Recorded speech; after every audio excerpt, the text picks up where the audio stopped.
బంగ్లాదేశ్ తాత్కాలిక ప్రభుత్వాధినేతగా నోబెల్ గ్రహీత మహమ్మద్ యూనస్ గురువారం ప్రమాణ స్వీకారం చేయనున్నారు. మహమ్మద్ యూనస్ గురువారం మధ్యాహ్నం 2:10 బంగ్లాదేశ్ చేరుకుంటారు.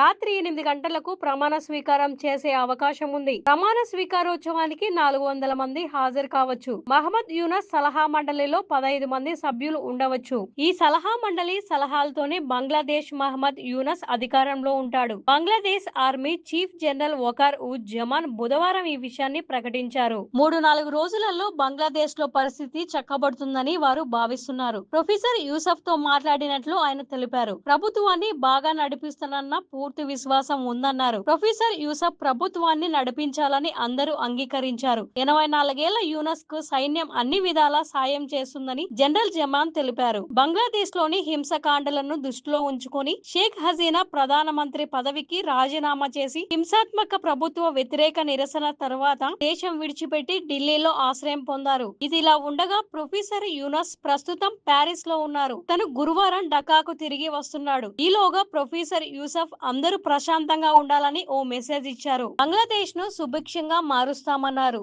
ప్రతి ఒక్కరూ హింసను వీడనాడి కొత్త బంగ్లాదేశ్ ఏర్పాటుకు సహకరించాలని ఆయన విజ్ఞప్తి చేశారు. బంగ్లాదేశ్ నేషనలిస్టు పార్టీ అధ్యక్షురాలు మాజీ ప్రధాని ఖలీదా జియా జైలు నుంచి విడుదలయ్యారు. ఖలీదా జిల్లా దేశానికి ఒక వీడియో సందేశాన్ని కూడా జారీ చేసింది. ప్రతి ఒక్కరూ హింసను వీడనాడి శాంతిని కాపాడాలని ఖలీదా జిల్లా విజ్ఞప్తి చేసింది. శాంతి ద్వారానే దేశ పునర్నిర్మాణం సాధ్యమవుతుందన్నారు. మరోవైపు బంగ్లాదేశ్ లో హింసకాండ కొనసాగుతుంది. షేక్ హసీనాకు చెందిన అవామీ లీగ్ పార్టీకి చెందిన కనీసం 29 మంది మద్దతుదారులు మృతదేహాలను స్వాధీనం చేసుకున్నారు. దీంతో బంగ్లాదేశ్ లో మృతుల సంఖ్య 469 మందికి చేరింది. హింసకాండ తర్వాత అక్కడ హిందూ మైనారిటీలపై హింస కొనసాగుతుంది. హింస బాధితులు హిందూ మైనారిటీ అవామీ లీగ్ మద్దతుదారులు భారత సరిహద్దు వద్ద కుమ్మికూడారు. భారతదేశంలోకి ప్రవేశించడానికి ప్రయత్నిస్తున్నారు. కానీ జల్పైగురిలో ప్రజలను బీఎస్ఎఫ్ సైనికులు సరిహద్దులో అడ్డుకున్నారు.